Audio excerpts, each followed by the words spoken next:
Bum, bum, bum, bum, bum, bum, bum, bum. 20 bucks. 20 bucks. They're on the line for 20 bucks. They keep on playing, but nobody's paying. Hi, Jabor from Montreal. I hope the weather's not too cold for you, it's not too snowy, and you're safe and you're well. And hi, everybody. Welcome back. I'm Maggie, Mrs. Calabash. Come into the kitchen. It's nice and warm on a winter's day. So today we're doing a bit of fusion cooking. So we've got spiced tomato and shrimp for the main course, and this is served either with rice or with noodles. I'm going to do rice today, and as a side we're doing cauliflower and chickpea bhaji. I apologise to all my Indian friends for my pronunciation. Spell it. B-H-A-J-I, bhaji. That's, in my mind, that's how it comes out. And these are an Indian snack or an appetizer, or I like to eat them as a side with something like the shrimp. So we've got Indian and spicy. I don't know where it's from, but so let's go back to the stove. You see here I've got everything waiting to make the bhajis. You can make onion ones as well, but we're doing cauliflower today, so come back with me. I've got my pan there with oil in for deep fat frying. We'll bring the temperature up in a minute. Now here, this is a very easy dish to prepare. Let's make some space, should we? Space is at a premium, as you can see. So I've got some just a little grapeseed oil in there, which we're going to bring up to temperature, and we're going to fry off some cumin seeds, or saute some cumin seeds and some my mind's gone. It's turmeric, and there we are. We can feel it nice and warm. Just going to put those in until they start to pop. And the turmeric. Now I'm using, today I've got powdered turmeric, but you can buy fresh turmeric, and it's a rhizome, just like ginger, and you grate it and use it the same, peel it, grate it, and use it the same way as you would ginger. It's got quite a little bit more of an earthy flavour to it, but today I've just got the, come on, start to pop. Yes, it's there. The fat was hot. And this brings out all the flavour. And we have some hot sauce. I like the chili and garlic sauce for this. And I've got a little extra, just in case we need it. Come on, start to pop. It was hot. Come on, pop. I look at it, and then they go all over the stove. So come on. Sometimes the gas is a little bit low, the pressure. It shouldn't be, but sometimes when everybody's cooking. There we are. That was a little bit something on the side, which I don't want. There we are. Listen, they're popping. Can you hear them? No? Can you hear them, Derek? Obviously not. No, no popping. There we are. And now we're going to add the hot sauce.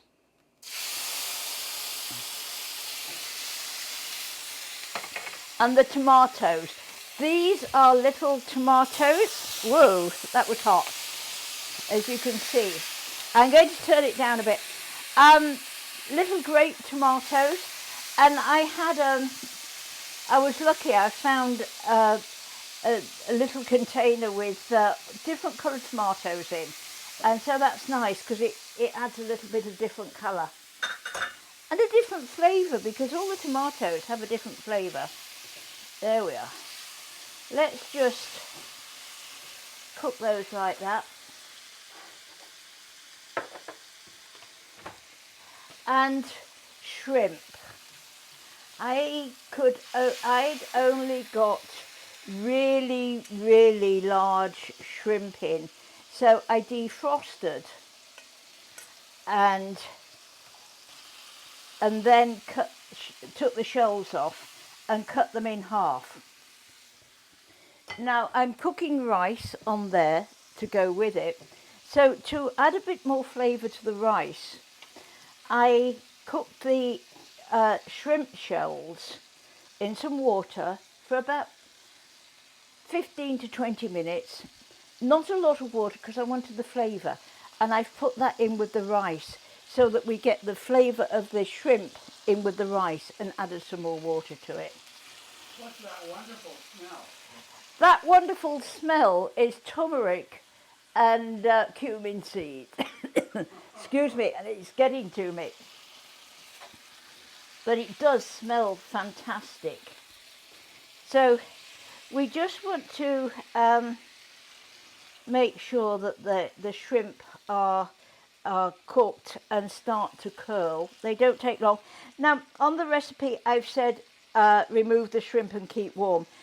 I don't do that. You can do it.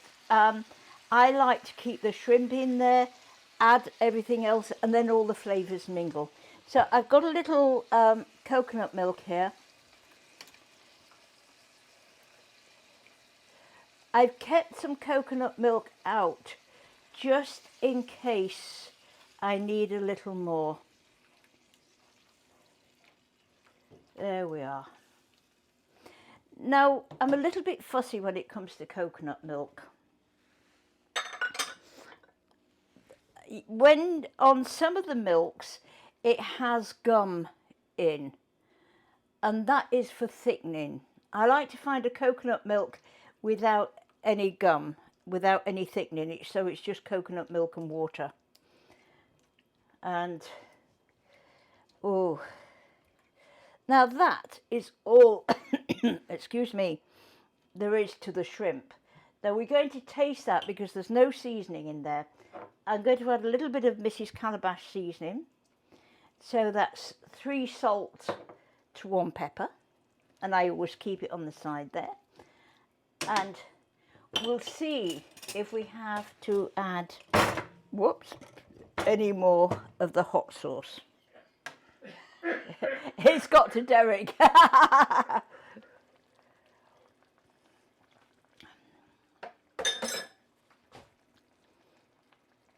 It needs a little more salt. That's pepper. It needs a little more salt. And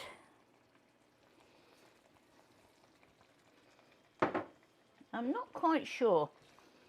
Let's just add a little salt. Let's have another taste. I can always add a little more hot sauce as it's cooking. Yes, it needs a little more. It's lacking. So it depends on your taste. Don't forget, as it cooks, the flavour will come out.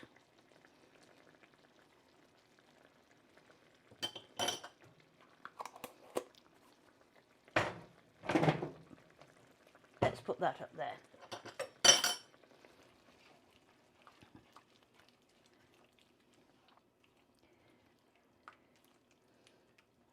It doesn't take long to cook at all, this. So we're going to put it on the back burner and just let it keep warm.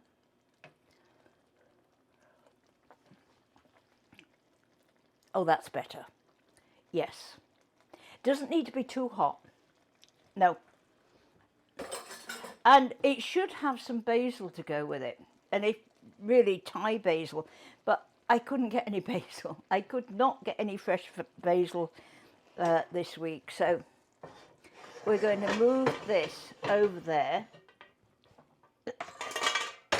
Let's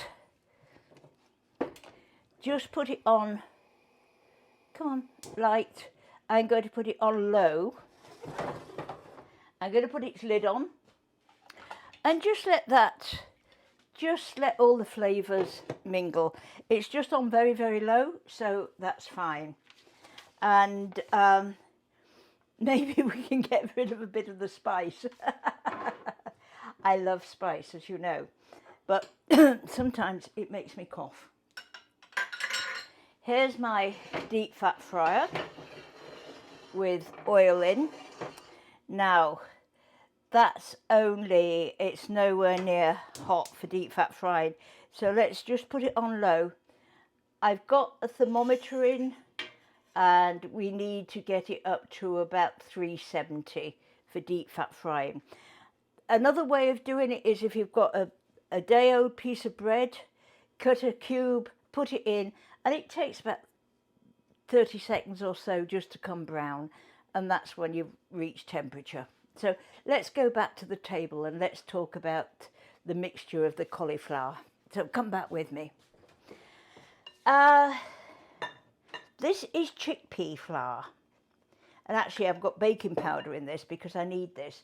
Now, I went shopping and I couldn't find any chickpea flour. Well, I could, but it was terribly expensive.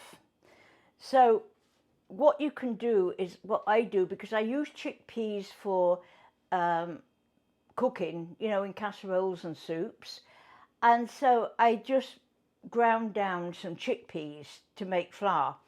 Grind it down, put it through a sieve, and then you'll have some little more pieces left over.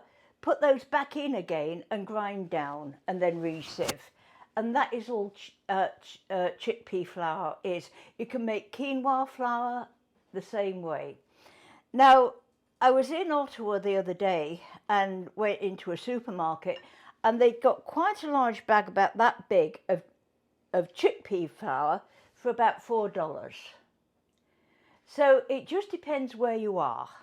So I don't use a lot of chickpea flour and it does have a flavour to it. If you don't like the flavour, then use a quinoa. Just grind down quinoa or buy a quinoa flour. And so this is cauliflower, which has been chucked and cooked. There's a little bit there. And I'm just going to puree this.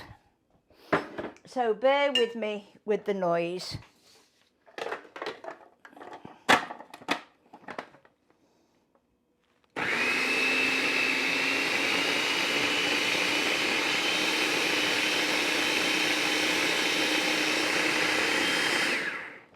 I did reserve some of the cauliflower water there because I need it to be able to mix in with. There we are. That's nice and smooth. We'll leave that like that. Now I've got chickpea flour here and baking powder. I'm going to add turmeric and cumin into there. Give it a stir.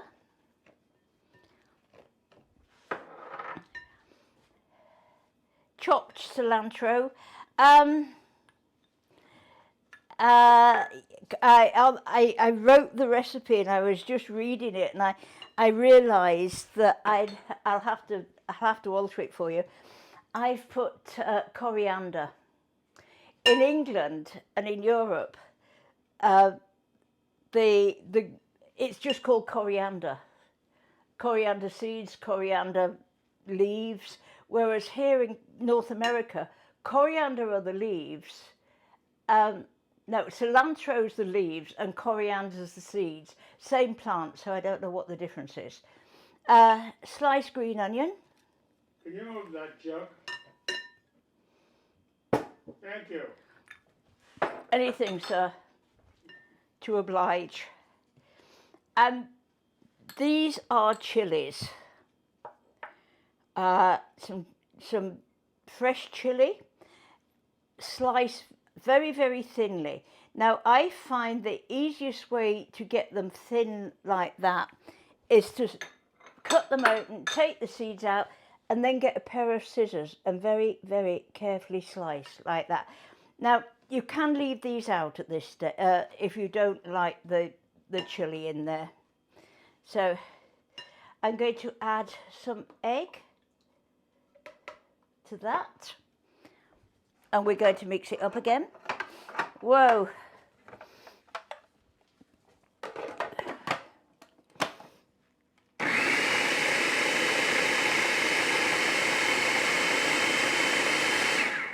There we are. Excuse me. I'm going to have to, the spice has got to me. Oh. Let me wash my hands. I apologise, but there we are.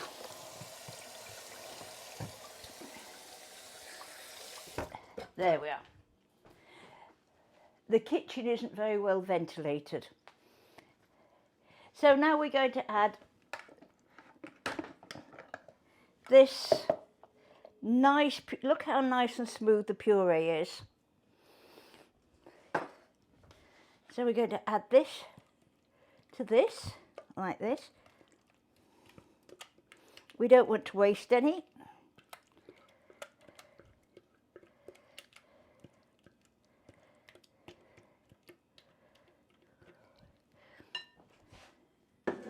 There we are.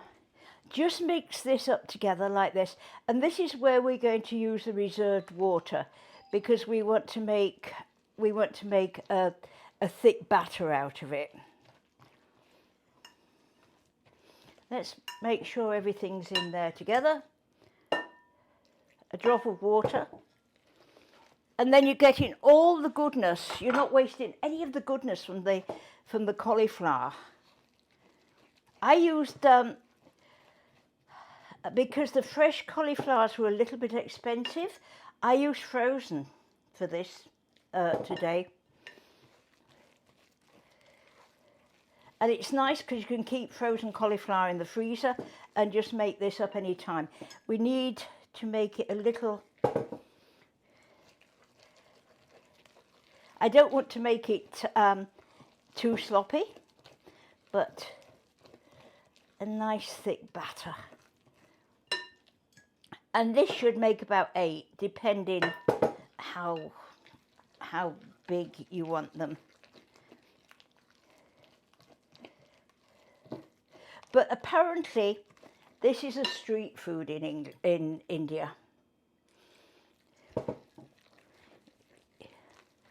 And it's very popular.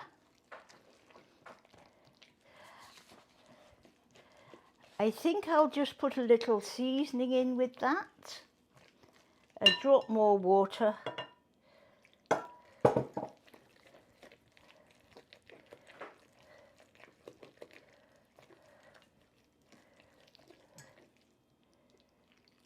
So you've got all the goodness in there, and you've got the goodness from the chickpea flour. There we are. It's getting to be quite a nice thick batter now. I'll probably go one step too far with the water. If you do, just let it sit for a while and it will thicken. There we are. Now don't forget, I would love to hear from you all. Any recipes that you'd like me to make, any dishes, any different cooking techniques, and we'll go through it together. So if you go on to Mrs. Calabash Cooks on Facebook, you can email me and let me know what you'd like me to do. That would be great. And I like all comments, regardless, good or bad comments, because it helps. There, look, that's cooking. I'm not going to waste any. I'm going to add that drop and hope, keep your fingers crossed it doesn't go too far. There we are. That's a nice thick batter. So let's move this over here. Let's see how the fat is doing. Not quite there. It's no good putting it in whilst it's not up to temperature, because they'll go all wet and soggy. It won't be very nice. So let's have a look at these. Oh yes, that's cooking beautifully. I'm going to leave the top off and just reduce for a few minutes. Come on, almost there. Let's drop a little in there and see what happens. Now, yes, I've just got to go back to the butcher block. I've not got my scraper. I've not got this. Let's take that out. I don't need that in there anymore. Put it, when you've got a thermometer, don't let it go in straight into cold water. So here we go. I'm not going to cook too many at once because I don't want to overcrowd. Let's put them in like this. Come on, stay away from each other. They're all gathering together.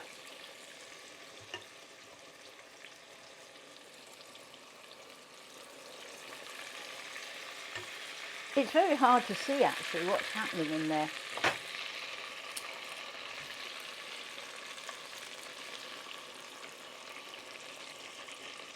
Come on. There we are. I've got some kitchen paper here, just to drain.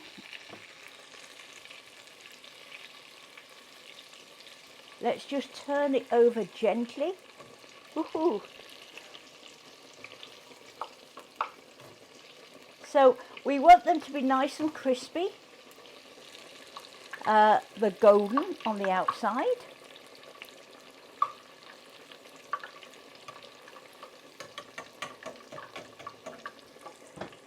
Let's just gently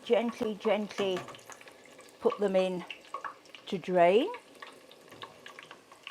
That one could do with a little more, and we've got some room to put another one in, like that. There's a little piece, look, that I put in.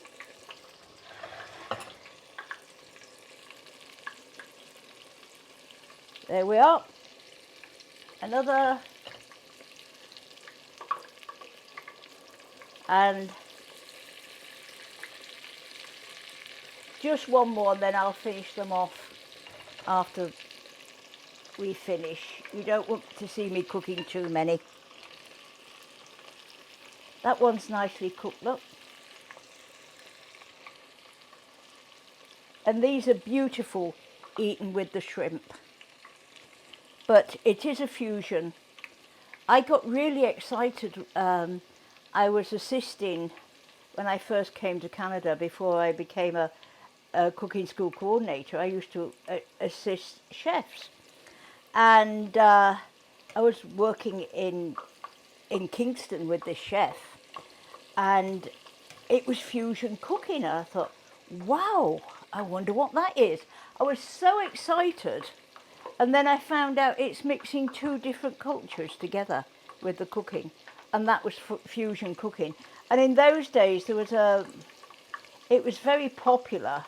And there was a lot of fusion restaurants.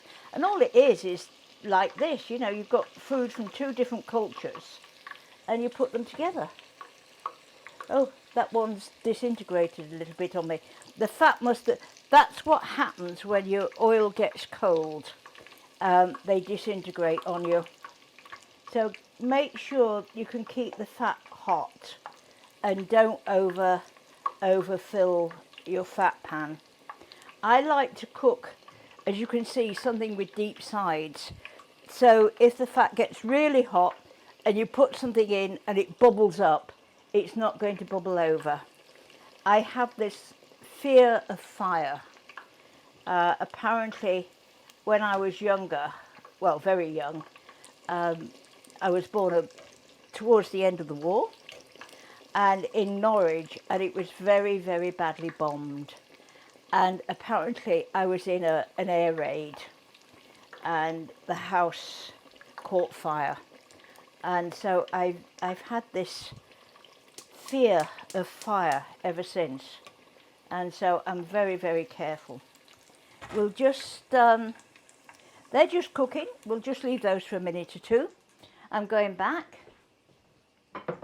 I've got my serving dish.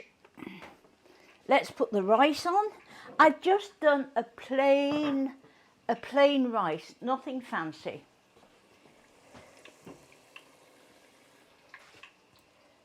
Move that. The rice is cooked.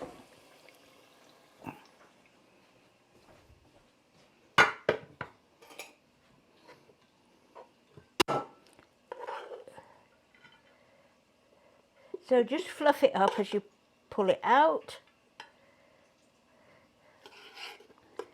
This is just a plain long-grained rice, but as I say, it's seasoned well and it does have the shrimp water in there, so it will have a taste of shrimp. I just need a spatula so that we can scrape around the edges. So this is just straightforward, 1 cup of rice. This is a cup of rice to 2 cups of water, some salt in the rice water and the shrimp. Now don't forget, when you're cooking the shrimp, when you're cooking rice, taste the water, because however salty or otherwise it's going to be, that's what the rice is going to come out like. So don't over salt, but don't under salt. Just taste it and see. Cook it, and then I just leave it in the pan to steam. So let's go back and have a look. That one needs turning. Those 2 little ones need turning. They're ready. Strain. Oh, I'm going to leave that there. No, I'm not. I'll put it over there. It's a little bit hot to handle. Let's take these over here. The shrimp. Turn off the stove. I've turned off the heat there.